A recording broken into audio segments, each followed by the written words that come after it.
สบายดีพี่น้องทั้งลาวในเตรียมกันแล้วบ่พร้อมเพียงกันแล้วบ่พี่น้องเวลามาฮอดมาถึงเลยเด้อสู้เป็นกำลังใจให้ทุกสิ่งทุกอย่างที่ว่าพวกเจ้าพร้อมเพียงกันแล้วกระเต้าโฮมกันเด้อพี่น้องลาวในเด้อ ขอให้ทุกสิ่งทุกอย่างให้พวกเจ้าได้สำเร็จช่วยเป็นกำลังใจให้หวังว่าพวกเจ้าก็สิเต้าโฮมกันแล้วเนาะปุ่มลุมกันละฮอดเมื่อฮอดยามแล้วเนาะ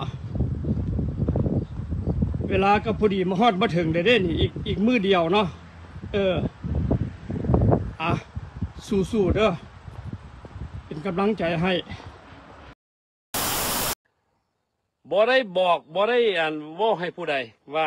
ตุลอสิมาแต่เห็นมื้อวานนี้บักกอกี้กลับมาจากประชุมว่าซะจักประชุม5เป็นหยังคือสิแม่นประชุมเรื่องบ้านเมืองหั่นล่ะเรื่องที่ว่าสิไปก่อกันให้บ่ได้บางเทื่อพวกนี้นี่เขาสิมีการพัวพันต่างๆจาก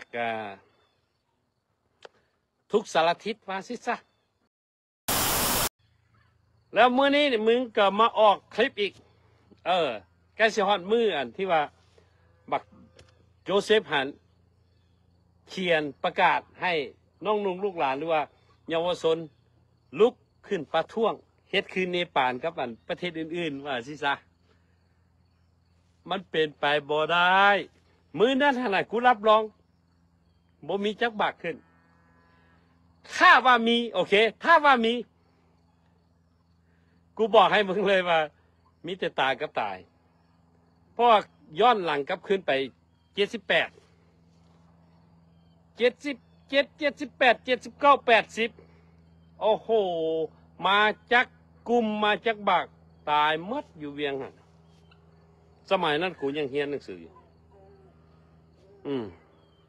แล้วเบื้องหน้ามึงขนาดก็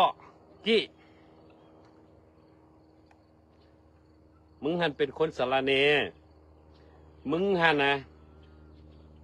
ขี้ข้าตาขาวมันบ่ต่างอย่างกับพวกเจ้านายบ่ต่างอย่างกับพวกนักบอกนักบินบักวิรบุญมีอย่างนั้นนะกูได้ไปอ่านบักวิรบุญเขียนหนังสือให้บักกันลำทองโอ้พวกสัตว์สัวเอ้ยสู่วอนอันที่ว่าสู่สีมดละเป็นคนไปอย่างบ่หาอยู่หากินวะเฮ้เอาแบบนี้บักกอกี้มึงกล้าตุบกูบ่ล่ะว่ามือนั้นบ่มีอย่างเกิดขึ้นอยู่เมืองลาวแต่ถ้ามีมึงพวกบักดอนวิกพวกเสรีควายพวกมึงมีปัญหาแน่กูบอกให้มึงได้ขนาดนี้และที่มึงมาเว้าการเมืองของมึงนะมึงนี่เป็นคนสุภาพบ่ด่าพ่อด่าแม่กูนี่เป็นชนชาติบ่เข้าใจภาษามึงว่าซั่นแต่พอกูด่าหมาสิแม่มึงว่ามึงฮู้ดีว่าคลิปที่กูแชร์ออกมานะปากมึงโอ้ยเบื้องหน้ามึงกับแม่นพวกหมาสิแม่มึงละอันที่มึงแค้นที่สุดมึงเจ็บที่สุดก็คือดร.ทองแม่นบ่ดร.ทองบ่ได้เป็นลูกน้องกูแล้วกับเราบ่ได้เป็นนายกูอีก มวดกูบ่เคยกูกับดร.ทองบ่เคยบ่เคยพ้อกันแต่ว่ากูฮู้ว่าดร.ทองเฮ็ดหยังเข้าใจป่ะดร.ทองกับลูกนายพลบางเปล่าเขาเฮ็ดนำกันงานนี่บางเทื่อกูก็สิไปคือกันไปแล้วก็สิได้เจอเป็นครั้งแรกแต่ว่ากูบอกให้มึงว่าอันน้ำหน้ามึง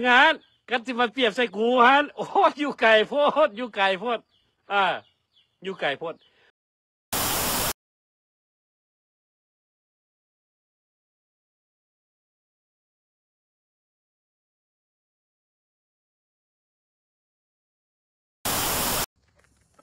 สปปลาว